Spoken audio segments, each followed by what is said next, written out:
रासायनिक अभिक्रियाओं के प्रकार के अंतर्गत अपन अब चौथा प्रकार पढ़ते हैं, द्विस्थापन अभिक्रिया। द्विस्थापन अभिक्रिया तो द्विस्थापन अभिक्रिया किसे कहते हैं? कौन सी भी रासायनिक अभिक्रिया हुई उसमें मेनली होते हैं दो भाग। तीर के निशान के बाईं तरफ उत्पाद और तीर के निशान के दाईं तरफ अभिकारक। तो द्विस्थापन अभिक्रिया समझते हैं अपन ऐसी रासायनिक अभिक्रिया जिसमें दो अभिकारकों के बीच, ऐसी रासायनिक अभिक्रिया जिसमें दो अभिकारकों के बीच आयनों का आदान प्रदान होता है उसे अपन द्विस्थापन अभिक्रिया कहते हैं। ऐसी रासायनिक अभिक्रिया जो अभिकारकों के बीच आयनों के आदान प्रदान से संपन्न होती है उसे अपन द्विस्थापन अभिक्रिया कहते हैं। ये दोहरा विस्थापन। अब इसमें आयनों का आदान प्रदान कैसे होता है, आयन कैसे बनते हैं? जब भी किसी परमाणु से कोई इलेक्ट्रॉन निकल जाता है तब आयन का निर्माण होता है, या किसी परमाणु में कोई इलेक्ट्रॉन जुड़ जाता है तब आयन का निर्माण होता है। तो ये जो अभिकारक लिए अपन ने, बेरियम क्लोराइड और सोडियम सल्फेट, इसमें दो आयन, इसमें दो आयन है, इसमें भी दो आयन है। सोडियम प्लस वाला आयन है, सल्फेट माइनस वाला आयन है, बेरियम प्लस वाला आयन है और क्लोरीन जो है माइनस वाला आयन है। अब इसमें आयनों का आदान प्रदान कैसे होगा कि ये जो प्लस वाला आयन है इस वाले तत्व में प्लस वाले आयन से विस्थापित होगा, फिर ये प्लस वाला आयन इस प्लस वाले आयन को विस्थापित करेगा। मतलब इसमें दो बार विस्थापन होता है, इसे दोहरा विस्थापन भी कहते हैं। तो Na2 चला जाएगा Ba के स्थान पर, बेरियम के स्थान पर, और बेरियम चला जाएगा सोडियम के स्थान पर। तो अपन देखते हैं BaSO4, ये Ba और SO4, फिर सोडियम क्लोराइड, ये सोडियम और क्लोराइड। इस प्रकार द्विस्थापन अभिक्रिया संपन्न होती है। रासायनिक अभिक्रियाओं के प्रकार के अंतर्गत अब अपन लास्ट पांचवा प्रकार पढ़ते हैं, अपचयन एवं उपचयन अभिक्रिया, रिडक्शन एंड ऑक्सीडेशन रिएक्शन। अपचयन एवं उपचयन अभिक्रिया तो मेनली कौन सी भी अभिक्रिया हुई दो चीजों पर डिपेंड करती है, अभिकारक और उत्पाद। जब अभिकारक में रासायनिक अभिक्रिया के दौरान हाइड्रोजन की वृद्धि हो, अभिकारक के अंदर हाइड्रोजन की वृद्धि हो या ऑक्सीजन की कमी हो, तो उसे अपन अपचयन अभिक्रिया कहेंगे। उपचयन अभिक्रिया, रासायनिक अभिक्रिया के दौरान अभिकारक में, किसी अभिकारक में जब हाइड्रोजन की कमी हो या ऑक्सीजन की वृद्धि हो, तो ऐसी रासायनिक अभिक्रिया को अपन उपचयन अभिक्रिया कहते हैं। और जब ये दोनों अभिक्रियाएं साथ साथ हो, अपचयन अभिक्रिया एवं उपचयन अभिक्रिया दोनों अभिक्रियाएं साथ साथ हो, तो ऐसी अभिक्रिया को अपन रेडॉक्स अभिक्रिया कहते हैं। उदाहरण देखते हैं, कॉपर ऑक्साइड लेते हैं अपन, इसकी क्रिया हाइड्रोजन से कराते हैं, इसको उष्मा देते हैं, कॉपर और जल बनता है। ये अभिकारक कहलाएगा, ये अभिकारक कहलाएगा, ये दोनों उत्पाद कहलाएंगे। इस अभिकारक में ऑक्सीजन की कमी हो रही है, कॉपर ऑक्साइड से कॉपर बन रहा है, मतलब ये जो ऑक्सीजन का परमाणु है इस ऑक्सीजन के परमाणु की कमी हो रही है, इसमें ऑक्सीजन की कमी। तो ऑक्सीजन की जब कमी होगी किसी अभिकारक में तो अपन उसे अपचयन अभिक्रिया कहें। दूसरा है हाइड्रोजन। इस अभिक्रिया में दूसरा अभिकारक है हाइड्रोजन। इस हाइड्रोजन में अपन देखते हैं तो ऑक्सीजन की वृद्धि हो रही है। जब किसी अभिकारक में ऑक्सीजन की वृद्धि हो या हाइड्रोजन की कमी हो तो उसे अपन उपचयन अभिक्रिया है। तो यह एक ऐसी अभिक्रिया है जिसमें अपचयन अभिक्रिया भी हो रही है और उपचयन अभिक्रिया भी हो रही है, और ये दोनों अभिक्रिया जब साथ साथ होती है तो इसे अपन रेडॉक्स अभिक्रिया कहेंगे। तो यदि अपन उदाहरण लिखेंगे तो अपचयन अभिक्रिया में भी यही उदाहरण लिखेंगे, उपचयन अभिक्रिया में भी यही उदाहरण लिखेंगे, और जब रेडॉक्स अभिक्रिया पूछा जाए तो उसमें भी अपन यही उदाहरण लिखेंगे। अब इसको याद कैसे किया जाए उसके लिए एक ट्रिक है, ये नाम है अपचयन। क्या नाम है? अपचयन। इंग्लिश में अप का अर्थ होता है ऊपर। अप का अर्थ क्या होता है? ऊपर। तो आवर्त सारणी में सबसे ऊपर कौन है? एक नंबर पे हाइड्रोजन।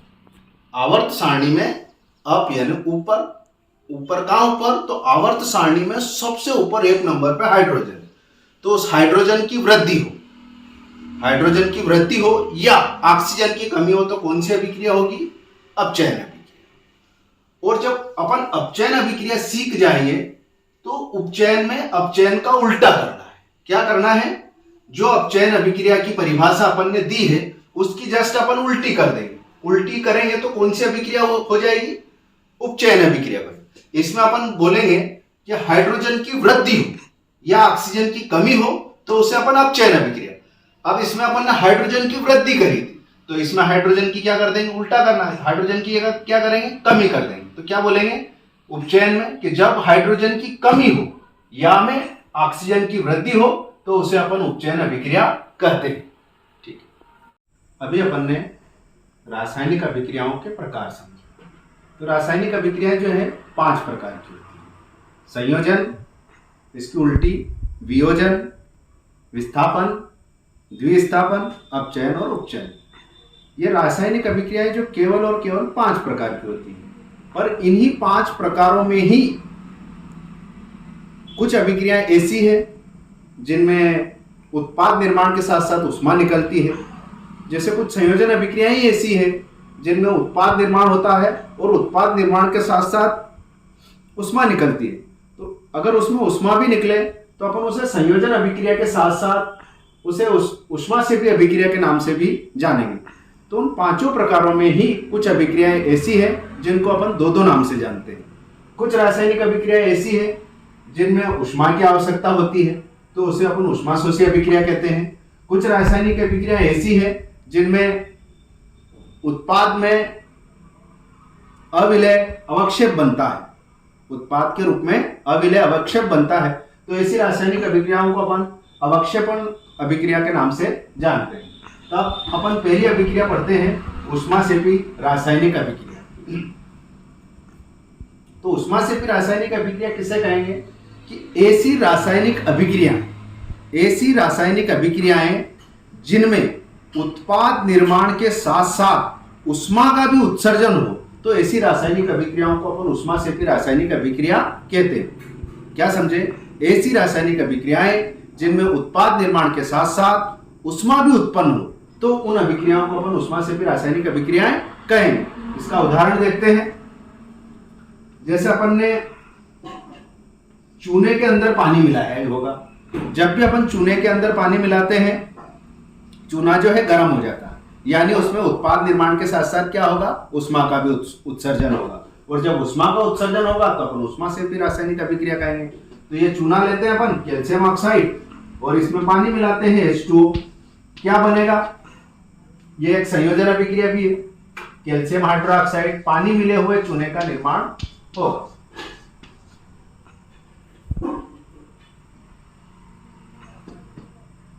और साथ में इसमें क्या बनेगी? ऊष्मा बनेगी। तो इसे अपन कौन से, जब ऊष्मा साथ में बनेगी तो अपन इसे कौन सी अभिक्रिया कहेंगे? ऊष्माक्षेपी रासायनिक अभिक्रिया। और ऊष्मा किस किस में बनती है? अपन जो भोजन खाते हैं, भोजन के अंदर कार्बोहाइड्रेट होता है। ये कार्बोहाइड्रेट ग्लूकोज में परिवर्तित हो जाता है, फिर ग्लूकोज का ऑक्सीकरण होता है। C6H12O6 प्लस ऑक्सीकरण क्या बनेगा? कार्बन डाइऑक्साइड और जल, और साथ में है ऊष्मा उत्पन्न होती है। ये भी एक ऊष्माक्षेपी रासायनिक अभिक्रिया है। और इसको अपन बैलेंस कर लेते हैं। ऑक्सीजन यहाँ पे 6 ने 2 8 है, यहाँ पे कितने हैं 2 ने 3 है। हाइड्रोजन यहाँ 12 है, यहाँ हाइड्रोजन 6। तो सबसे पहले अपन हाइड्रोजन को बैलेंस कर लेते हैं। तो ये हाइड्रोजन हो गए बैलेंस, ठीक है। अब कार्बन 6 है, कार्बन 6 है, तो कार्बन को भी करते हैं बैलेंस। तो ये कार्बन हो गए बैलेंस, कार्बन बैलेंस हो गए, हाइड्रोजन बैलेंस हो गए। अब बचा ऑक्सीजन। तो 6 तो यहाँ है ना, 2 यहाँ है, 8 यहाँ कितने हैं 6 2 12 ने 6 18, 12 ने 6 18, और इधर कितने हैं 6। तो ये हो गए 6 2 12 ने 6 18, इधर भी कितने हो गए 6 2 12 ने 6 18। ये हो गई बैलेंस। एक रासायनिक अभिक्रिया और है जिसमें ऊष्मा उत्पन्न होती है, मीथेन का दहन, CH4 प्लस O2। क्या बनेगा वो कहोगे कार्बन डाइऑक्साइड और जल।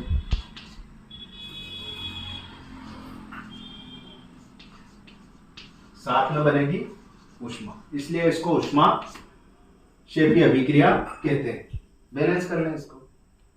कार्बन 1 है, हाइड्रोजन 4 है, ये हाइड्रोजन हो गया बैलेंस।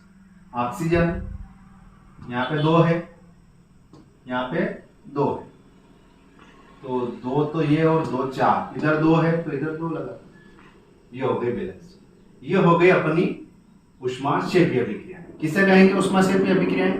ऐसी रासायनिक अभिक्रिया जिनमें उत्पाद निर्माण के साथ साथ, ये 3 अभिक्रिया अपन ने ऐसी ली है जिनमें इन उत्पाद निर्माण, एक ये उत्पाद है, ये दोनों उत्पाद है, ये दोनों उत्पाद है। और जब उत्पाद निर्माण हो रहा है तो उत्पाद निर्माण के साथ साथ क्या बन रही है, इसमें भी ऊष्मा बन रही है, इसमें भी ऊष्मा बन रही है, इसमें भी ऊष्मा बन रही है। जब उत्पाद निर्माण के साथ साथ ऊष्मा बनती है तो अपन इस अभिक्रिया को कौन सी अभिक्रिया कहेंगे? ऊष्माक्षेपी अभिक्रिया। ये जो पहली वाली अभिक्रिया देख रहे हैं अपन, ये जो है संयोजन अभिक्रिया की। कौन सी अभिक्रिया है? संयोजन अभिक्रिया। कि जब 2 या 2 से अधिक अभिकारक संयोजित होकर या जुड़कर एक एकल उत्पाद का निर्माण करते हैं तो उसे अपन संयोजन अभिक्रिया करते हैं। अब इसी संयोजन अभिक्रिया को अपन ऊष्माक्षेपी अभिक्रिया भी कहेंगे। क्यों कहेंगे? क्योंकि इसमें उत्पाद निर्माण के साथ साथ क्या निकल रही है? ऊष्मा निकल रही है। ठीक है, ऐसी रासायनिक अभिक्रियाएं जिनमें उत्पाद निर्माण के साथ साथ ऊष्मा का उत्सर्जन हो उसे अपन ऊष्माक्षेपी रासायनिक अभिक्रिया कहते हैं। अब अपन पढ़ते हैं दूसरी अभिक्रिया, ऊष्माशोषी अभिक्रिया। अब अपन पढ़ते हैं ऊष्माशोषी रासायनिक अभिक्रिया। ऊष्माशोषी अभिक्रिया या ऊष्माशोषी रासायनिक अभिक्रिया। तो किसे कहेंगे ऊष्माशोषी रासायनिक अभिक्रिया? ऐसी अभिक्रियाएं जिनमें अभिकारकों को तोड़ने के लिए ऊष्मा की आवश्यकता होती है या प्रकाश की आवश्यकता होती है या विद्युत की आवश्यकता होती है। ऐसी रासायनिक अभिक्रियाएं जिनको संपन्न होने के लिए ऊष्मा की आवश्यकता हो, ऊष्माशोषी रासायनिक अभिक्रियाएं कहलाती हैं। ऐसी रासायनिक अभिक्रियाएं जिनको संपन्न होने के लिए ऊष्मा की जरूरत हो, ऊष्माशोषी रासायनिक अभिक्रियाएं कहलाती हैं। इनके भी उदाहरण देखते हैं अपन। तो पहला उदाहरण लेते हैं अपन सिल्वर क्लोराइड का, AgCl।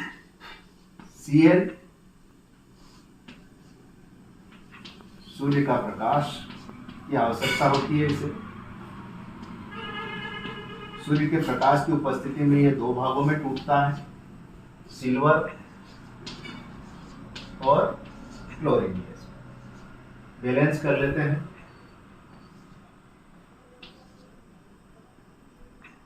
ये सिल्वर क्लोराइड जो है सफेद पाउडर के रूप में आता है, सफेद चूर्ण के रूप में आता है। इसको यदि अपन खुला धूप में थोड़े समय तक रखते हैं तो ये पाउडर जो है ऑटोमेटिक सूर्य के प्रकाश से क्रिया कर करने काले भूरे रंग का दिखाई देने लग जाता है। मतलब इस सिल्वर क्लोराइड का सूर्य के प्रकाश की उपस्थिति में सिल्वर और क्लोरीन में अपघटन हो जाता है। अब दूसरा उदाहरण लेते हैं अपन।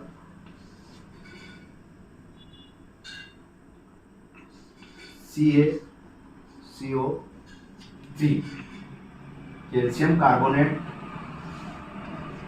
को यदि अपन उष्मा देते हैं तो यह कार्बन डाइऑक्साइड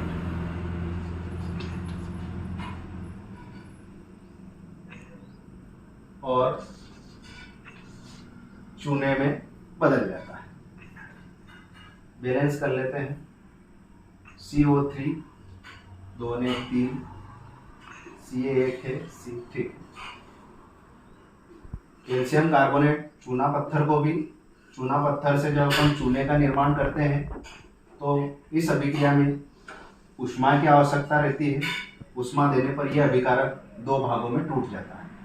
मतलब ये जितनी भी अभिक्रियाएं हैं बिना ऊष्मा के संपन्न नहीं होती, और जिन अभिक्रियाओं में ऊष्मा की आवश्यकता हो अभिक्रियाओं को संपन्न होने के लिए उन्हें अपन ऊष्मा शोषी अभिक्रिया कहते हैं। तीसरा उदाहरण लेते हैं अपन जल का, H2। इसका अपघटन करते हैं, 2 भागों में अपघटन होता है। विद्युत अपघटन होता है, इसका विद्युत के द्वारा अपघटन होता है। यह टूटेगा H2 और O2। बैलेंस कर लेते हैं, ठीक है। ऐसी रासायनिक अभिक्रियाएं जिनको संपन्न होने के लिए ऊष्मा की आवश्यकता हो ऊष्मा शोषी अभिक्रियाएं कहलाती हैं, या ऐसी रासायनिक अभिक्रियाएं जिनमें उत्पाद निर्माण के लिए ऊष्मा की आवश्यकता हो ऊष्मा शोषी अभिक्रियाएं कहलाती हैं, ठीक है। अब अपन अवक्षेपण अभिक्रिया के बारे में पढ़ते हैं। अवक्षेपण अभिक्रिया, कोई भी रासायनिक अभिक्रिया हुई उसमें मेनली 2 पदार्थ होते हैं, अभिकारक और उत्पाद, रिएक्टेंट एंड प्रोडक्ट। तो इसमें 2 रिएक्टेंट ऐसे आपस में अभिक्रिया करते हैं, इसमें 2 अभिकारक ऐसे आपस में क्रिया करते हैं जो दोनों ही एक दूसरे में विलय। जब उनको एक दूसरे में मिला देते हैं तो जो विलयन बनता है, जो उत्पाद बनता है, उस उत्पाद में एक ठोस रूप में रहता है और एक विलयन रूप में रहता है। जो ठोस रूप में रहता है उसे अपन अवक्षेप कहते हैं। इस अभिक्रिया में अवक्षेप का निर्माण होता है, इसलिए इस अभिक्रिया को अवक्षेपण अभिक्रिया कहते हैं। यह अभिक्रिया जो आप देख रहे हैं यह अभिक्रिया द्विस्थापन अभिक्रिया है। ऐसी अभिक्रिया जिसमें आयनों का आदान प्रदान होता है, ऐसी अभिक्रिया जो आयनों के आदान प्रदान के द्वारा संपन्न होती है उसे अपन द्विस्थापन अभिक्रिया कहते हैं। लेकिन इस अभिक्रिया में, यह द्विस्थापन अभिक्रिया तो है ही, इस अभिक्रिया में क्या हो रहा है, जब उत्पाद बन रहा है तो उत्पाद में आधा उत्पाद तो घुला हुआ है और आधा उत्पाद ठोस रूप में, मतलब अवक्षेप रूप में, अवक्षेप का निर्माण हो रहा है। और ऐसी अभिक्रियाएं जिनमें उत्पाद निर्माण में अवक्षेप का निर्माण होता है तो अपन उसे अवक्षेपण अभिक्रिया कहते हैं। इसमें बेरियम क्लोराइड और सोडियम सल्फेट की जब रासायनिक अभिक्रिया कराते हैं, ये प्लस आयन है, ये प्लस आयन है, ये माइनस आयन है, ये माइनस आयन है, तो प्लस प्लस आयन का द्विस्थापन हो जाता है। ये प्लस आयन इसके साथ जुड़ जाता है और ये प्लस आयन इस आयन के साथ जुड़ जाता है। क्या बनता है, बेरियम सल्फेट बनता है और सोडियम क्लोराइड बनता है। तो ये सोडियम क्लोराइड तो घुलनशील अवस्था में रहता है और ये बेरियम सल्फेट जो है उस विलयन में अवक्षेप के रूप में रहता है, इसलिए इस अभिक्रिया को अपन द्विस्थापन अभिक्रिया के साथ साथ अवक्षेपण अभिक्रिया के नाम से भी जानते हैं। समझे अपन कुछ कि अवक्षेपण अभिक्रिया क्या है। ऐसी अभिक्रिया जिसमें अभिकारक दो अभिकारक संयोग करते हैं और उत्पाद में अविलय ठोस बनता है तो उसे अपन अवक्षेपण अभिक्रिया कहते हैं।